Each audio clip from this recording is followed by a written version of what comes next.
চলার পথে প্রতিটি ক্ষেত্রে আমাদের কোনো না কোনো মানুষের সাহায্য নিতে হয়, আমার থেকে বড় হোক বা ছোট। কিন্তু কথা হলো যে একটা মানুষ আমাকে কেন সাহায্য করবে, কিসের জন্য সে আমার বিপদে দাঁড়াবে? আজ আমি আপনাকে মাত্র 5 মিনিটে কিভাবে একজনকে ইমপ্রেস করবেন এবং সেই ব্যক্তি সারা জীবন আপনাকে মনে রাখবে, সারা জীবন আপনার বিপদে, আপনার আনন্দে আপনাকে বিভিন্নভাবে সাহায্য করবে। আসুন এই 3টে পয়েন্ট বেশি কথা না বাড়িয়ে আমরা আলোচনা করব। কারণ দেখুন, আমরা তো সমাজবদ্ধ জীব, মানুষ তো সমাজবদ্ধ জীব।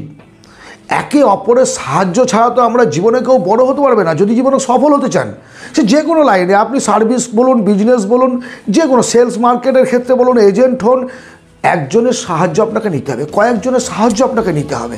একজন সফল ব্যক্তি যে হয়, সফল ব্যক্তি আপনার হাত ধরে টেনে ওপরে তুলে নেবে, আর না হলে আপনার বন্ধু, তারা আপনাকে সাহায্য করবে, তাদের থেকে আপনাকে সাহায্য নিতে হবে। এর জন্যই আজকের এই 5 মিনিট রুলস আপনি যদি ফলো করেন, মাত্র 5 মিনিটে একজনকে আপনি বস করতে পারবেন।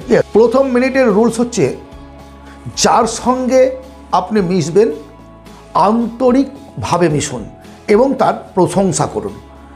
যে ব্যক্তির সঙ্গে আপনি সাক্ষাৎ করতে গেছেন বা কোনো কারণে কোনো একটা অনুষ্ঠানে তার সঙ্গে আপনার পরিচয় হচ্ছে, সেই মুহূর্তে সেই ব্যক্তির যেটা ভালো দিক আছে তার সম্পর্কে আপনি প্রশংসা করুন।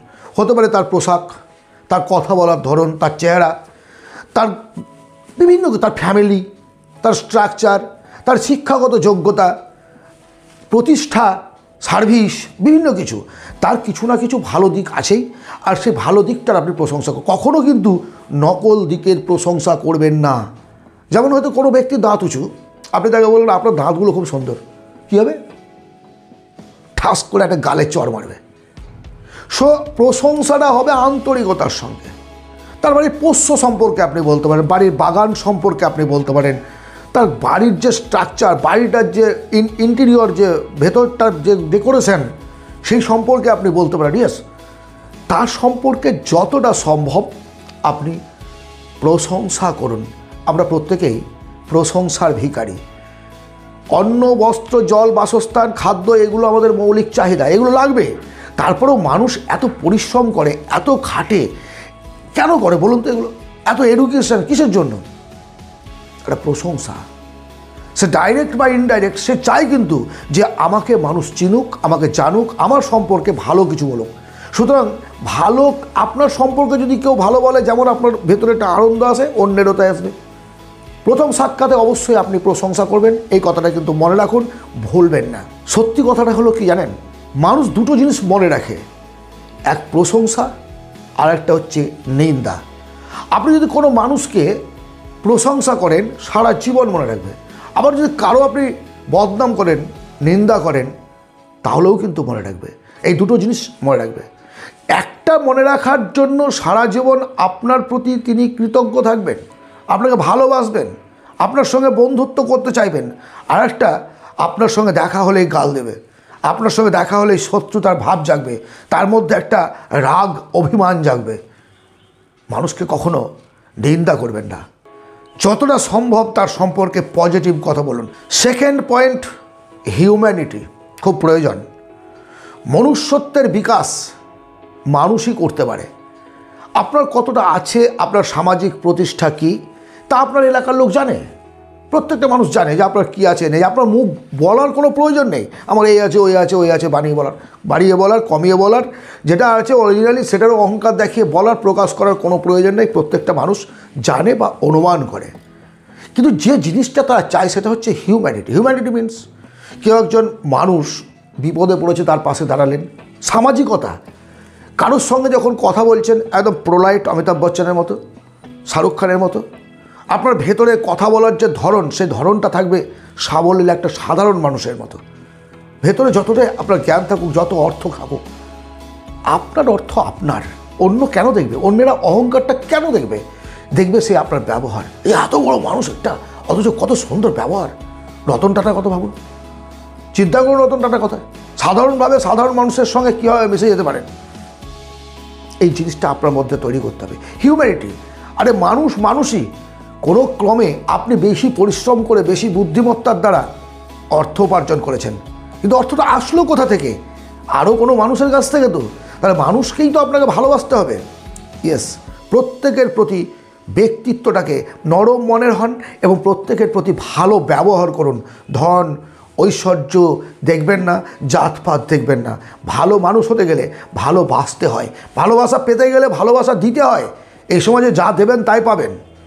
সো আজ থেকে কোনো মানুষকে অহংকার দেখাবেন না, সঠিক পদ্ধতিতে পথ চলা শেখাবেন, সুন্দর গল্প করবেন, পারিবারিক কুশল বিনিময় করবেন। কথা বলার অনেক ধরন আছে, বাড়ি কেমন আছে, বাবা কেমন আছে, কাকা কেমন আছে, ছেলে কী করছে, কোথায় আছে, আপনি তার সম্পর্কে জানলেন, আপনার সম্পর্ক সে জানতে চাইবে। কিন্তু অহংকারে টকবক করে ফুটলে কেউ আপনার কাছে আসবে না, কেউ আপনাকে পাত্তা দেবে না। থার্ড পয়েন্ট, আপনি যার সঙ্গে কথা বলতে চাইছেন বা যিনি আপনার সামনে আছেন তার অসুবিধার কথা শুনুন এবং সেই অসুবিধাটা থেকে সে কিভাবে বেরোবে যদি আপনার জানা থাকে সঠিক পদ্ধতিতে সঠিক রাস্তা দেখান। এটা আমরা অনেক করি না। কাটা ঘায়ে নুনের ছিটা দেওয়ার লোকের অভাব নেই। আপনি যখন অসুবিধায় পড়বেন, সদ্বুদ্ধি না দিয়ে পিন করার লোক আসবে। আপনার পাশের বাড়ির সঙ্গে যখন আপনার ঝামেলা হচ্ছে তখন দেখবেন একটা শ্রেণীর মানুষ এসে আপনাকে পিন করবে যাতে ঝামেলাটা আরও বাড়ে। তারা দূর থেকে তামসা দেখবে। বস, যদি জীবনে কারো সাহায্য পেতে হয়, কারো ভালোবাসা পেতে হয়, একজন আদর্শ মানুষ তৈরি হতে হয়, বিজনেসম্যান তৈরি হতে হয়, তাহলে আপনাকে তার কাটা ঘায়ে নুনের ছেড়া দিলে হবে না। আপনার অর্থ সাহায্য করার প্রয়োজন নেই, আপনি তার পাশে দাঁড়ান, সহানুভূতি জানান, তার যে আবেগ, তার যে দুঃখ, সেই বেদনায় সহমর্মিতা প্রকাশ করুন। দেখবেন আপনার প্রতি সারা জীবন কৃতজ্ঞ থাকবে। মানুষ এই দিনটার কথা ভুলতে পারে না। যেমন বললাম, খারাপ কথা ভোলে না, প্রশংসার কথা ভোলে না, বদনামের কথা ভোলে না। অনুরূপভাবে বিপদের সময় যে মানুষটা পাশে এসে দাঁড়িয়ে সহানুভূতি জুগিয়েছে, যে মানুষটা তাকে আর্থিকভাবে সাহায্য করেছে, শারীরিকভাবে সাহায্য করেছে, তার কথা সে জীবনে ভুলতে পারবে না, জীবনে ভুলবে না। আর সেই মুহূর্তে যারা তাকে পিন করেছে, তাদের কথা কোনো দিন ভুলবে না। আমার এক বন্ধুর ছেলে ডাক্তারি চান্স পায়, অবস্থা খুব ভালো না, মধ্যবিত্ত। অ্যাকচুয়ালি আদর্শগতভাবে মধ্যবিত্ত, নিম্ন মধ্যবিত্ত পরিবার থেকে বড় বড় মানুষরা উঠে এসছেন। আপনি তাকিয়ে দেখুন, যাদেরকে আপনি চেনেন, যাদের নাম জানেন, তাদের ব্যাকগ্রাউন্ডটা দেখুন যে তারা কোন পরিবারের ছেলে, ধনী পরিবারের ছেলে নাকি মধ্যবিত্ত পরিবারের ছেলে। মধ্যবিত্তরাই উচ্চবিত্তে পৌঁছাতে পারে। হ্যাঁ, ভয় থাকে যাতে নিম্নবিত্ত না হতে পারি, তাই তারা একটা র্যাট রেসের মধ্যে পড়ে থাকে। সেটা অন্যায় নয়, পরবর্তী ভিডিওতে আমি সেই বিষয়ে আলোচনা করব। কিন্তু এই যে ছেলেটা ডাক্তারি চান্স পেলো, যখন ডাক্তারি চান্স পেলো, একটা তো খরচ আছে।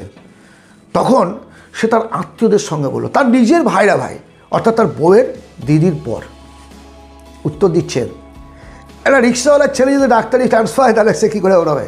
এসব স্বপ্ন টপ্ন দেখে ক্লাব বল, অদ্ভুত ব্যাপার।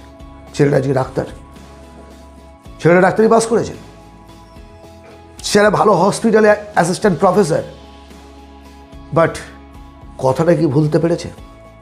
সেই কথাটা কিন্তু মনে থাকবে। আবার সেই মুহূর্তে কিছু বন্ধু বান্ধব পাশে এসে দাঁড়ায়, আরে ভর্তি কর না, হয়ে যাবে। হ্যাঁ, আর্থিক সাহায্য কাউকে লাগেনি, কিন্তু এই যে সাহস, প্রয়োজন হলে আমরা তো আছি, এই যে সাহস জীবনে ভুলবে না। তার মনের খাতায়, মনের অ্যালবামে সেই নামগুলো লেখা আছে, যারা বিরোধিতা করেছে, নিন্দা করেছে, যারা তার পাশে এসে দাঁড়িয়েছে। যদি কাউকে বশ করতে হয়, যদি কারো সহানুভূতি পেতে হয়, তাহলে আপনাকে তার পাশে দাঁড়াতে হবে, তবেই আপনি পাশে পাবেন। আজকের আলোচনায় এই 3টে পয়েন্ট আবার আমি পুনরাবৃত্তি করছি। আন্তরিকভাবে প্রশংসা করুন, আপনার ব্যক্তিত্বটাকে নমনীয় করুন, অহংকার দেখাবেন না, এবং কোনো অসহায় মানুষের পাশে গিয়ে দাঁড়ান, কাটা ঘায়ে নুনের ছিটা দেবেন না। আশা করি আমার এই ভিডিওটি আপনাদের পছন্দ হয়েছে। যদি ভালো লাগে একটা লাইক, সাবস্ক্রাইব করবেন, শেয়ার করবেন বন্ধুবান্ধবদের মধ্যে। ভালো থাকবেন, আনন্দ থাকবেন। পরবর্তী ভিডিওতে আবার কথা হবে। ধন্যবাদ।